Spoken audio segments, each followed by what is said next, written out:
this is the hair that I'm using. This is my closure. I ventilated this closure by myself from scratch, and it's so neat. My stand, my dummy head, don't judge, she's so beautiful. Then my wig cap, clip, needle and thread, the comb, candle, tape roll, T-pins. You also need your scissors. I forgot to show that. So right now I'm putting the wig cap on the dummy head. So when you put your wig cap, you want to make sure that the wig cap is smooth on the head.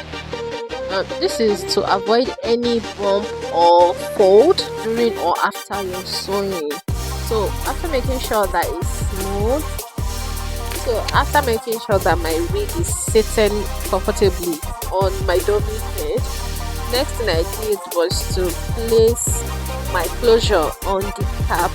So whenever I'm placing my closure on the cap, I don't rush, because you need to make sure that your closure is properly placed. And to be honest, placing your closure properly goes a long way in the beautification of your wig when you are finally done. I mean, if you are able to place your closure without any bumps or any issues, it's so smooth and beautiful. Anyway, after getting the perfect way to place the closure, I went ahead to secure it down with the pins before I start my sewing.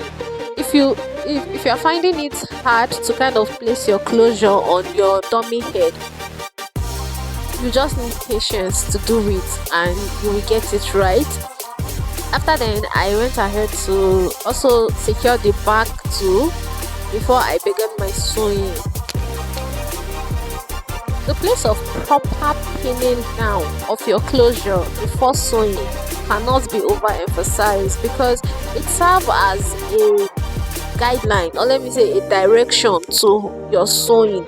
So if you pin your closure down properly, you won't have issues when you are sewing. All you need to do is to sew according to the way that you've pinned it down.